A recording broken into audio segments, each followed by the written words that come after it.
So this is our moment. This is our time. And there's a lot of challenge, and the list goes on and on and on. But the things that we can do to get this back on track in the near term are this. We were talking at our table about the debt ceiling. I feel very strongly that our team in Washington, D.C. should not raise the debt ceiling and should force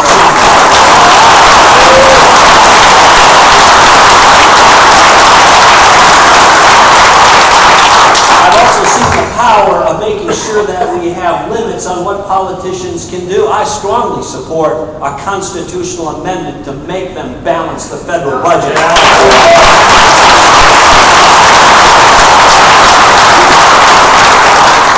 Prosperous nation, we got to throw out this tax code and start over with a pro-business.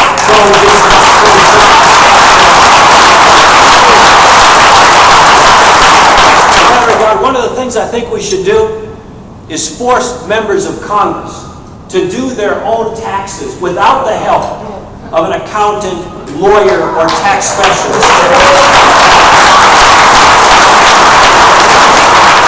Let them experience firsthand every year the mind-numbing, time-consuming, intimidating, ridiculous, complex, burdensome, discouraging, anti-growth monstrosity that is our 9,000-page tax code in this country. It should be torn up by the roots and thrown overboard.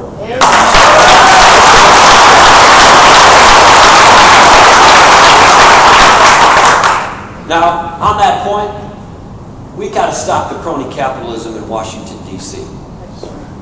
We got a government that has special deals for some, and everybody else pays the deal. So we got these big Wall Street interests who get a bailout. The needy, understandably, get some help and a handout, and everybody else gets their wallet out. That ain't going to work. It's not working now, and we're on a trajectory to have that fail mathematically. So that's got to change. But we got to get this government growing. And for most people, their main pathway to a quality of life is whether they're going to have a job or not. And so this isn't about being pro-business, it's about being pro-jobs. That's right. And the answer to people saying, well, all the politicians, I'm pro-jobs, I'm pro-jobs. Well, if you listen real carefully, you can't be pro-jobs and anti-business. That's like being pro-egg and anti-chicken.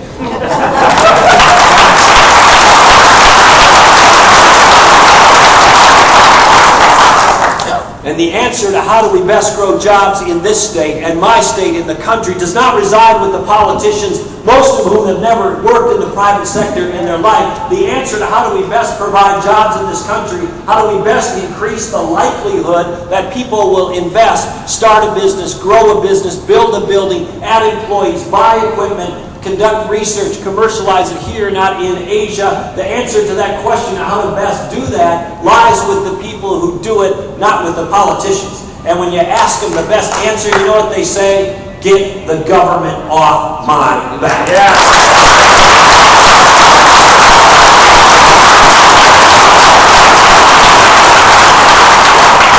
Let me just conclude by saying this won't be easy.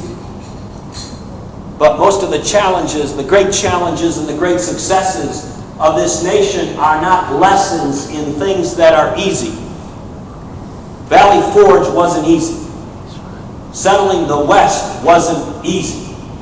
Winning World War II wasn't easy. Going to the moon wasn't easy. This ain't about easy. This is about rolling up our sleeves, putting our shoulders back and our head down and plowing forward and getting the job done for the people of this country.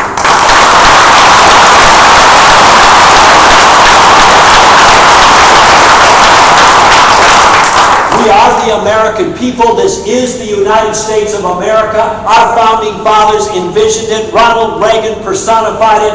Lincoln did everything he could to courageously stand up and defend it. We are the greatest nation the world has ever known, not because of our government, but because of our people. We need to listen to our people.